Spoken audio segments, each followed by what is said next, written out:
Assalamualaikum warahmatullahi wabarakatuh. Halo semua, perkenalkan nama saya Aura Faiza Sisiva dari Jurnalistik 2B UIN Syarif Hidayatullah Jakarta. Kali ini akan menjelaskan tentang perkembangan dinasti Umayyah dan dinasti Abbasiyah. Dinasti Umayyah.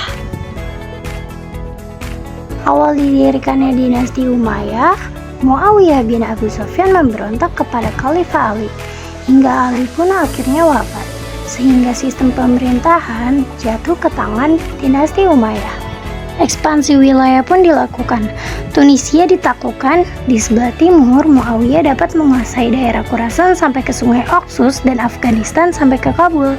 Angkatan lautnya melakukan serangan-serangan ke ibu kota Bizantium, Konstantinopel. Dilanjut oleh Abdul Malik, Bani Umayyah mengirim tentara menyeberangi Sungai Oxus dan dapat berhasil menundukkan Balkh, Bukhara, Khawarizm, Fergana, dan Markan. Tentaranya bahkan sampai ke India dan dapat menguasai Balochistan, Sind, dan daerah Punjab sampai ke Multan. Pada masa kekuasaan Walid bin Abdul Malik, Aljazair dan Maroko dapat ditaklukkan. Tentara Spanyol juga dapat ditaklukkan. Dilanjut pada masa Umar bin Abdul Aziz, serangan mulai dilakukan ke Perancis. Penyerangan ke Bordeaux, Poitiers, kemudian menyerang Tours. Pulau-pulau di Laut Tengah juga jatuh ke tangan Bani Umayyah. Kemunduran Bani Umayyah dilihat dari melemahnya sistem politik dan kekuasaannya, dinasti Bani Umayyah mengalami kemunduran.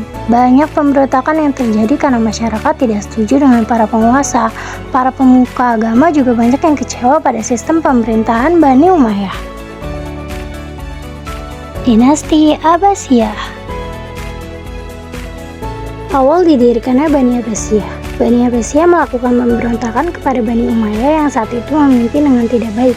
Pemberontakan yang terjadi membuat terjadinya pertempuran antara dinasti Umayyah dan dinasti Abbasiyah. Dinasti Umayyah pun dapat dikalahkan. Abbas As-Saffah dibaiat sebagai khalifah di Masjid Kufah pada tahun 750 Masehi.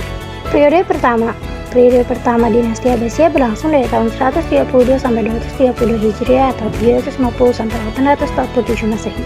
Khalifah yang memimpin dinasti itu mulai dari Abu Abbas As-Saffah sampai Abu Al-Fadl Ja'far Al-Mutawakkil. Saat inilah merupakan masa kejayaan Bani Abbasiyah. Periode ini disebut sebagai periode pengaruh Persia pertama.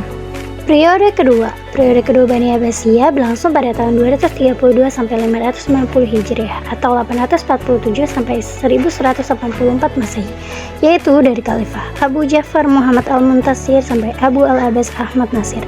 Periode ini diwarnai corak politik Turki, Bani Buayyih, dan Bani Saljuk. Periode kedua dinasti Abbasiyah ini disebut periode pengaruh Turki pertama.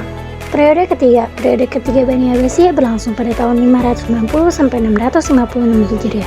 Pada masa ini, kekuasaan kembali ke tangan khalifah, tetapi terbatas hanya daerah Baghdad dan sekitarnya. Oleh sebab itu, periode ini secara umum bisa dikatakan lemah dan tidak dapat melawan kehendak jenderal Turki. Periode keempat Bani Abbasiyah ditandai dengan pengaruh Bani Saljuk yang dipimpin oleh 12 orang khalifah.